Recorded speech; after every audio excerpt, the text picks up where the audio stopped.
ദൈവത്തിൻ്റെ അതിപരിശുദ്ധ നാമം വാഴ്ത്തപ്പെടുമാറാകട്ടെ. വിശുദ്ധ ലൂക്കോസിന് സുവിശേഷം 4-ാം അധ്യായത്തിൻ്റെ 31 മുതൽ 37 വരെയുള്ള വാക്യങ്ങൾ കർത്താവിൻ്റെ അതോറിറ്റി കാണാൻ സാധിക്കും. കർത്താവിൻ്റെ ശുശ്രൂഷയുടെ അതോറിറ്റി. അനന്തരം അവൻ ഗലീലയിലെ ഒരു പട്ടണമായ കഫർനഹൂമിൽ ചെന്ന് ശബ്ബത്തിൽ അവരെ ഉപദേശിച്ചു. അവൻ്റെ വചനം അധികാരത്തോടെ ആകയാൽ അവർ അവൻ്റെ ഉപദേശത്തിൽ വിസ്മയിച്ചു. അവിടെ പള്ളിയിൽ അശുദ്ധ ഭൂതം ബാധിച്ച ഒരു മനുഷ്യനുണ്ടായിരുന്നു. അവൻ, നസ്രയനായ യേശുവേ, വിടൂ, ഞങ്ങൾക്ക് നിനക്കും തമ്മിൽ എന്ത്? ഞങ്ങളെ നശിപ്പിപ്പാൻ വന്നിരിക്കുന്നുവോ? നീ ആരെന്ന് ഞാൻ അറിയുന്നു, ദൈവത്തിൻ്റെ പരിശുദ്ധൻ തന്നെ എന്ന് ഉറക്ക നിലവിളിച്ചു. മിണ്ടരുത്, അവനെ വിട്ടുപോക എന്ന് യേശു അതിനെ ശാസിച്ചപ്പോൾ ഭൂതം അവനെ നടുവിൽ തള്ളിയിട്ട് കേടൊന്നും വരാതെ അവനെ വിട്ടുപോയി. എല്ലാവർക്കും വിസ്മയമുണ്ടായി.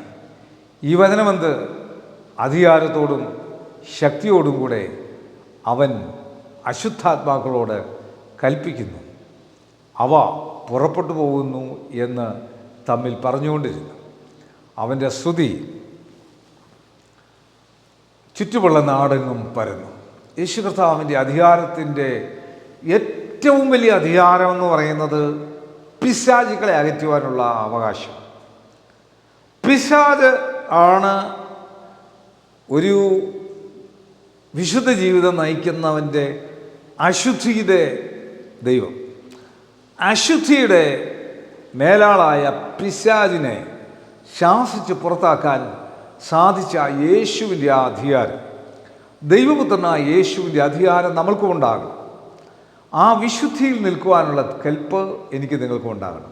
കണ്ണുനടയ്ക്കാൻ പ്രാർത്ഥിക്കാം. കർത്താവേ, പരിശുദ്ധ പിതാവേ, വിശുദ്ധിയിൽ നിൽക്കുവാനുള്ള ശക്തി, വിശുദ്ധിയിൽ നിൽക്കാനുള്ള കൃപ ഞങ്ങൾക്ക് ഓരോരുത്തർക്കും ഉണ്ടാകണമെന്ന് പ്രാർത്ഥിക്കുന്നു. പിശാചിനെ അകറ്റുവാൻ ഉള്ള ശക്തി ഇത് കാണുന്ന കേൾക്കുന്ന എല്ലാവർക്കും അവരുടെ ഭവനങ്ങൾക്കും ഉണ്ടാകണമേ. പിശാചിൻ്റെ തന്ത്രങ്ങൾ ഞങ്ങളുടെ ദേശത്തെ, ഞങ്ങളുടെ രാജ്യത്തെ നശിപ്പിക്കുമ്പോൾ അതിൽ നിരീക്ഷിക്കുവാനുള്ള കൃപ നൽകണം. യേശുവെ നന്ദി, യേശുവെ സ്തോത്രം, യേശുവെ ആരാധന, യേശുവെ മഹത്വം. യേശു മൂലം പ്രാർത്ഥന കേൾക്കണം നല്ല പിതാവേ. ആമേൻ. God bless U.